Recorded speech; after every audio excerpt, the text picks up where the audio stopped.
The election of a 13th senator from among members of the N.G.O community is set for Tuesday, January 10th. The date signifies a historic achievement in realizing a campaign promise made by the United Democratic Party in 2008. 3 successive UDP administrations and roughly 9 years later, the appointment of an upper parliamentarian is finally coming to fruition. The election is here at the Audubon office. It will start at 10, and hopefully by 12 we will have a senator-elect to announce.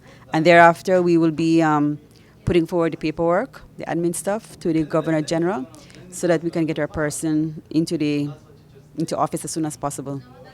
That inauguration will succeed a robust process through which 5 candidates have been carefully selected to contest the available seat. Having profiled 2 of those individuals in a previous story, we shift our focus to the remaining 3. I'm really thankful for the teachers for making this happen. The chambers, the SPARE, and all people involved in ensuring that the 13th senator is a possibility. I'm really humble and honored that I have been nominated by other N.G.O organizations. To be honest, I wasn't even thinking of running for the post of the 13th senator. But I've been asked by several N.G.Os to go for it. And it's a service to the country. And when called to service, well, I have to respond. I'm really honored. I have experience working with NGOs for over 20 years. I've worked with APAMO, and also I'm non-partisan, so I look at issues. So I'm one of the candidates that would serve good as a 13th senator.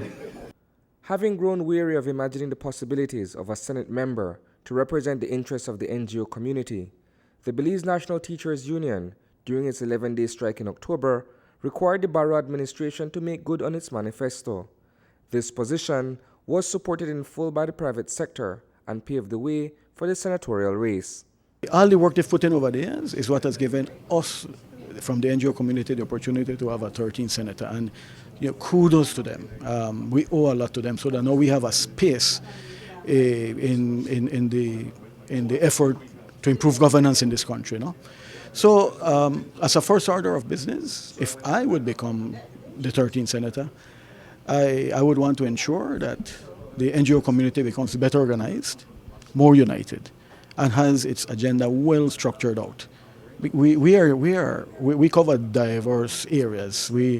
From environmental governance to health issues to social issues, and a whole lot of other areas. So it's very diverse.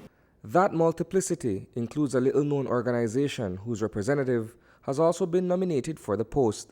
It's an organization that looks towards giving professional services to kids with disability, therefore attending to their special physical needs, visual impairments, hearing disabilities. And I would like to bring in professionals like physical therapists, occupational therapists, speech therapists, special education teachers to have these children get the professional services that they need so that they are able to be, in one way or another, adapted into society and be productive citizens of society.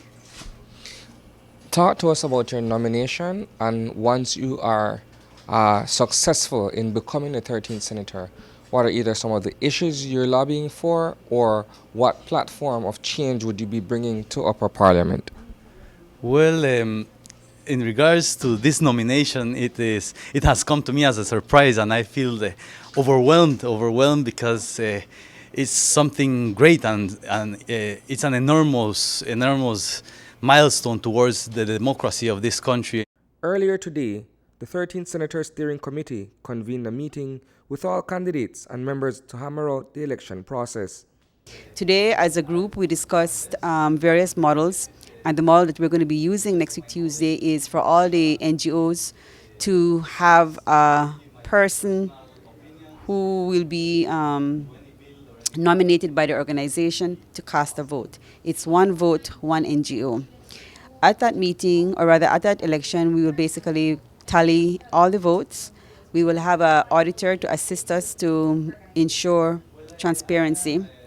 And if no candidate is outright the majority candidate, then we will have to go through a second round. So those two rounds were discussed this morning, and I believe that everybody fully endorsed them, and we're hopeful that we will have a clear majority candidate at the end of the election.